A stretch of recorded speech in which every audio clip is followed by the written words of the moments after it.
सार वचन राधा स्वामी वार्तिक भाग दूसरा वचन 136। अंत में जिसने जाकर वासा किया वही बसंत है और वही अच्छा बसंत है, और उनको ही हमेशा बसंत है जो चढ़कर जहाँ सबका अंत है वहाँ बसे हैं। वचन 137। रजोगुण, तमोगुण, सतोगुण, इन तीनों को छोड़कर सार गुण जो भक्ति है लेना चाहिए जब ज्ञान हासिल होगा। और पोथियों के ज्ञान का भरोसा नहीं, और जो सद्गुरु भक्ति की कमाई करके ज्ञान हासिल होगा वह सच्चा और पूरा ज्ञान है। वचन 138। सवाल सेवक का सद्गुरु से सूरत शब्द को क्यों नहीं पकड़ती, क्योंकि शब्द सारे हैं और संत कहते हैं कि सब पसारा शब्द का है और सूरत शब्द की अंश है। जवाब सद्गुरु का, हकीकत में शब्द सारे हैं, पर जब से सूरत पिंड में उतरी है तब से बाहर मुख हो गई है और बाहर शब्द में रच गई है। जो शब्द में नहीं रचती तो संसार का काम किस तरह से चलता। अब जब तक सद्गुरु पूरे न मिले और उनकी शरण न लेवे तब तक अंतर्मुख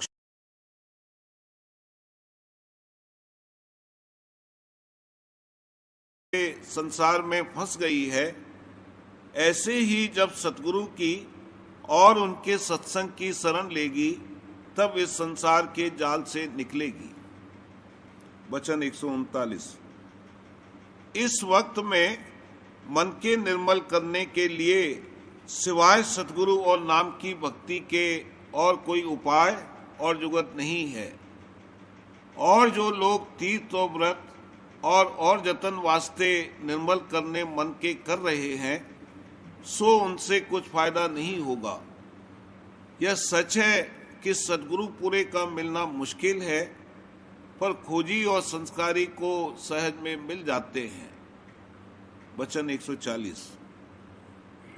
कोई मुसलमान नादान ऐसा कहते हैं कि मुर्शिद यानी सतगुरु को किसी से सिजदा कराना नहीं चाहिए, क्योंकि मुर्शिद को तो सब में खुदा नजर आता है, इसलिए खुदा से सिजदा कराना मुनासिब नहीं है। सो यह उनकी कम फहमी है। मुर्शिद का खुदा दाना है और मुरीद का खुदा नादान है। इस सूरत में नादान खुदा को दाना खुदा का सिजदा करना वाजिब है, और मुर्शिद अपने तई खुदा नहीं कहते, वह तो अपने तई बंदा ही मानते हैं। पर मुरीद पर फर्ज है कि वह अपने मुर्शिद को खुदा माने। जब तक खुदा नहीं मानेगा काम पूरा नहीं होगा। मौलवी रूम ने भी कहा है, चूंकि कर दी जाते मुर्शिद रा कबूल, हम खुदा दर जातश आमद हम रसूल। यानी मुर्शिद की जात में खुदा और पैगंबर दोनों आ गए। यह उपदेश तरीकत वालों के वास्ते है, शरीयत वालों के वास्ते नहीं है। और मालूम होवे कि जिस वक्त में पैगंबर साहब जाहिर हुए थे उस वक्त में इंसान को नजात यानी मोक्ष अपने दर्जे की दे सकते थे, पर अब कुछ नहीं कर सकते हैं। अब इस वक्त में जिस इंसान को मुर्शिद कामिल मिलेंगे और वह उनको खुदा मानेगा तब काम पूरा होगा और तरह कुछ हासिल नहीं होगा। पुरानी चाल किताबों से या मौलवियों से सीख कर चलाया करें, पर किसी के दिल में इश्क पैदा न होगा, और जब तक इश्क न होगा वस्ल मुश्किल है। सो यह इश्क पूरे सद्गुरु की सेवा और निश्चय से हासिल होगा और कोई जतन इसकी प्राप्ति का नहीं है। वचन 141। पहले मनुष्य को सीधी सड़क मिलनी चाहिए, फिर मुकाम को पहुंच सकता है, और सड़क सीधी बिना सद्गुरु पूरे के प्राप्त नहीं होगी। सो सद्गुरु का तो कोई खोज नहीं करता है। तीरथ, मूरत, व्रत और नमाज, रोज़ा और हज या विद्या पढ़ने में मेहनत करते हैं, इन कर्मों से सिवाय अहंकार के और कुछ फायदा नहीं होगा और सच्चे रास्ते और सच्चे मुकाम का भेद सद्गुरु पूरे ही से मिलेगा। वचन 142। जो लोग की शरीयत यानी कर्म कांड के बंधुए हैं वह हमेशा संसार में बंधे हुए रहेंगे, कभी मालिक के दरबार में नहीं जावेंगे। और जो सद्गुरु वक्त की सेवा तन मन धन से करेंगे वही सच्चे मालिक के दरबार में दखल पावेंगे। और सद्गुरु आप ही मालिक हैं, जो उनकी सेवा है वह मालिक की सेवा है। और जो सद्गुरु को छोड़कर मालिक को ढूंढते हैं उनको मालिक कभी नहीं मिलेगा। और जो सद्गुरु की सेवा में लगे हैं उनको मालिक मिल गया। जब आंख खुलेगी तब पहचान लेंगे, और जब तक पूरी आंख न खुले तब तक संत सद्गुरुओं के वचन के द्वारे प्रतीत करके सेवा में लगे रहें और सत्संग करते रहें और सद्गुरु के चरणों में प्रीत और प्रतीत बढ़ाते रहें।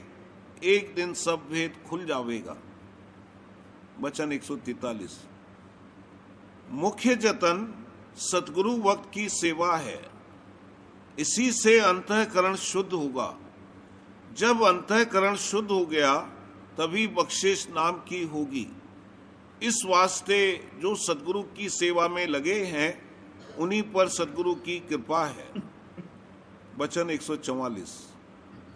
अंतर और बाहर की सफाई बिना शब्द के नहीं हो सकती है, सो पहले स्थूल की सफाई होके फिर अंतर की सफाई होगी। इस वास्ते पहले बाहर का वचन मानना चाहिए, और जब तक यह न माना जाएगा तब तक अंतर का शब्द प्राप्त नहीं होगा। वचन 145। भक्ति 4 प्रकार की है, तन मन धन और वचन से। वचन की भक्ति हर कोई कर जाता है, यानी जो पंडित भेक आदि आते हैं वह कहते हैं कि आप पूरे संत हैं और आपके समान इस वक्त दूसरा नहीं है, और हार भी चढ़ा देते हैं। पर जब उनको वह हार प्रसादी होकर दिया जावे तब गर्दन मोड़ लेते हैं। तो मालूम हुआ कि उनका जितना कहना है वह कपट का है और अपना ब्राह्मण और भेगधारी होने का अहंकार नहीं छोड़ते और सद्गुरु को गृहस्थी जानते हैं। ऐसे वचन की भक्ति बिल्कुल झूठी है। सच्ची भक्ति उसकी है कि जिसने तन मन धन सद्गुरु के अर्पण कर दिया है, यानी इन सब प्रकार से सेवा करता है। और बाकी सब कपटी हैं, इनको भाव नहीं आवेगा, यूं ही बातें बनाया करेंगे।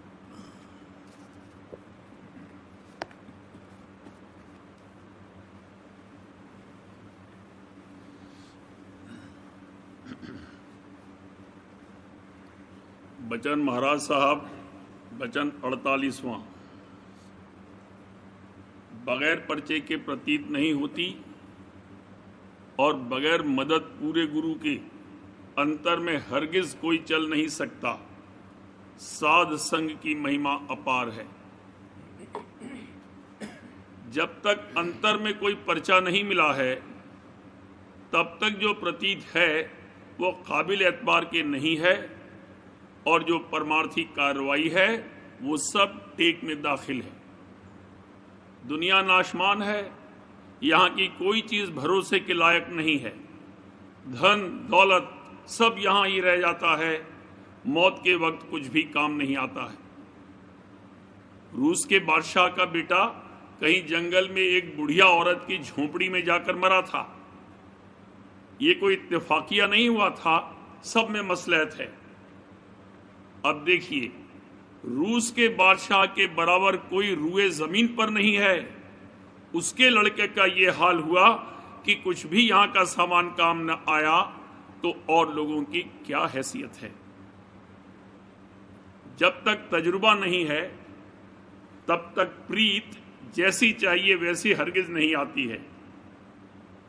जैसे बादशाह के महल में जब कोई जाता है तो रास्ते में बड़ा ही आनंद मालूम होता है, मसलन खुशबू, रोशनी वगैरह देखकर शांति आती है, वैसे ही जो मालिक के महल की तरफ चलता है उसको भी मार्ग में बड़ी शीतलता और आनंद प्राप्त होता है।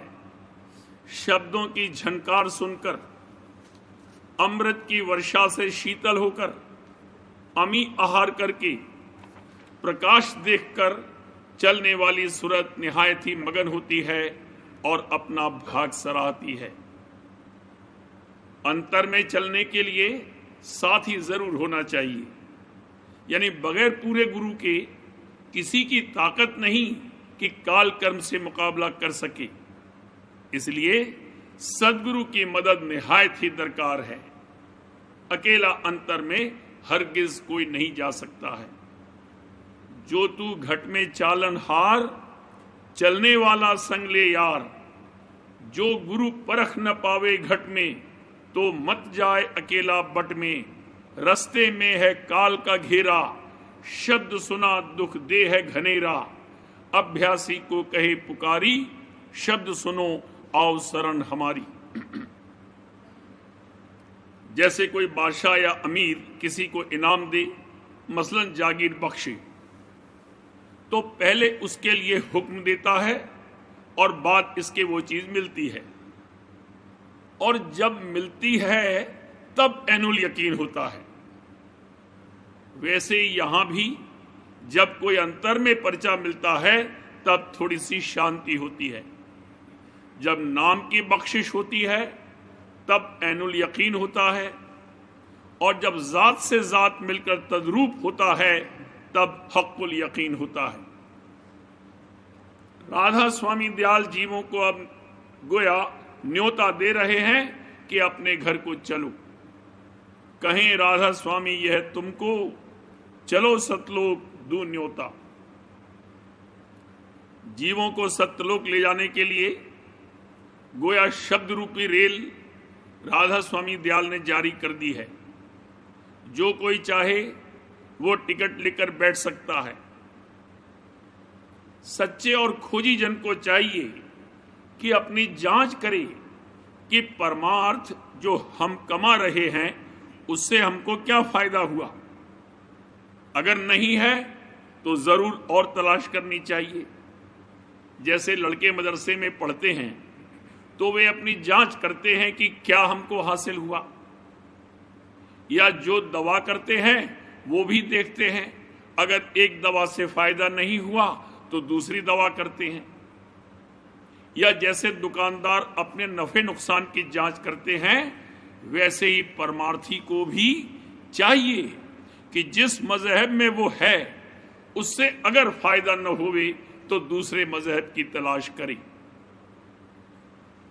दुनिया में जो और मत हैं वे भक्ति की रीत नहीं सिखलाते हैं, उल्टा धन संतान वृद्धि में अटकाते हैं और संसार की प्रीत दृढ़ाते हैं। ऐसे मत मन मत हैं, गुरु मत नहीं है। साध संग की महिमा भारी है। नानक साहब ने भी संग, गुरु और शब्द की बड़ी महिमा की है।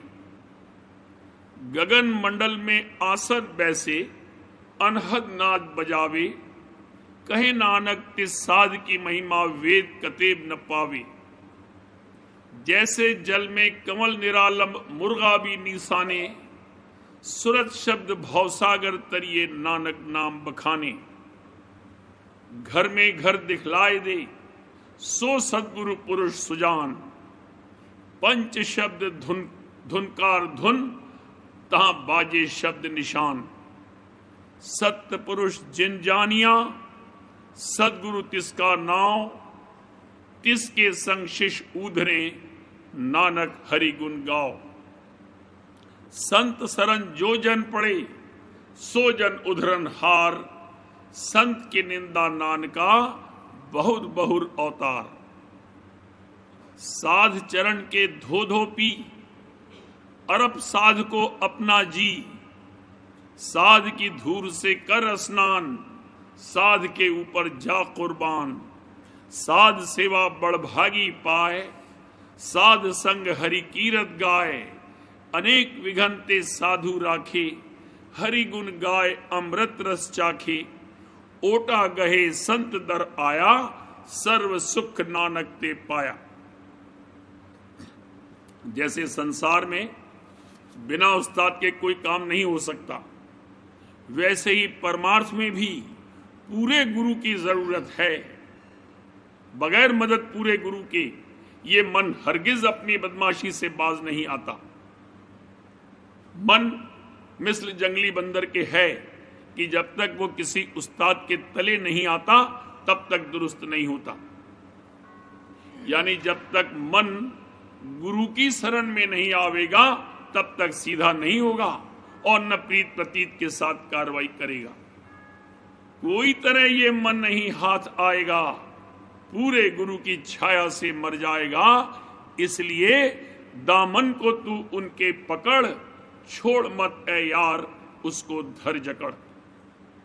कहने का मुद्दा ये है कि बगैर परख के प्रतीत नहीं होती, और जो बिना परख के प्रतीत है उसकी कदर नहीं होती। मसलन हीरा है, जिसको कि उसकी कीमत की खबर है वो कदर कर सकता है। गंवार जिसको परख नहीं है वो भला क्या कदर करेगा। परमार्थ में शुरू में परख नहीं है पर समझौती है। पूरे गुरु की पहचान जब इसको आवेगी तब उमंग और उत्साह बेहिसाब पैदा होगा। भजन ध्यान वगैरह परमार्थी कार्रवाई बड़ी मुस्तैदी से करने लगेगा। जैसे हर एक काम के लिए द्वारे के जगाने की जरूरत है। मसलन अंतरी दर्शन के लिए तीसरा तिल जगाया जाता है, वैसे ही प्रतीत का भी द्वारा जगाना चाहिए और वो द्वारा हृदय है। वचन 49 संस्कार का वर्णन। संस्कार मिस्ल दरख्त के बीज के है। जब वो बीज हवा मिट्टी और पानी के साथ हुआ और कुल्ला फूटा और दरख्त उगना शुरू हुआ तो उसकी परवरिश के वास्ते माली की जरूरत है, ताकि वो हर तरह उसकी निगहदाश्त और परवरिश करे। यानी उसको मुनासिब तौर पर सींचे और गाय बैल जानवरों से उस नाजुक पौधे को बचावे और उसके पास जो कांटे वगैरह हों उनको दूर करे और कभी कभी फिजूल डालियों को भी कलम करता रहे। इसी तरह संत सद्गुरु संस्कारी जीवों को सत्संग रूपी खेत में इकट्ठा करके उनकी निगहदाश्त और परवरिश करते हैं।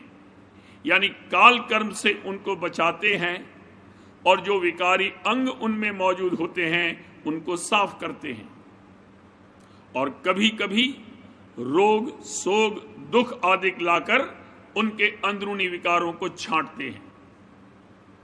ये संस्कार का बीज भी संत ही जीवों के हृदय में डालते हैं, तो शुरू से आखिर तक वो ही करता धरता है। यानी वो जीव को संस्कारी भी बनाते हैं और मुनासिब और जरूरी करनी और भक्ति वगैरह भी कराकर धुरधाम में पहुंचाते हैं। जाहिरा मालूम होता है कि ये काम जीव ने किया और होता सब उनके हुक्म और मौज से है। गो की दरख्त के बीज में ताकत और शक्ति उगने और बढ़ने की धरी है, पर बगैर मदद और निगहदाश्त माली के वो परवरिश नहीं पा सकता और उसमें फल जैसे चाहिए नहीं लग सकते। सवाल, संत सद्गुरु के रूबरू आने का संस्कार किस तरह हुआ? जवाब, ये संस्कार भी जीव के आदि कर्म के सबब से हुआ।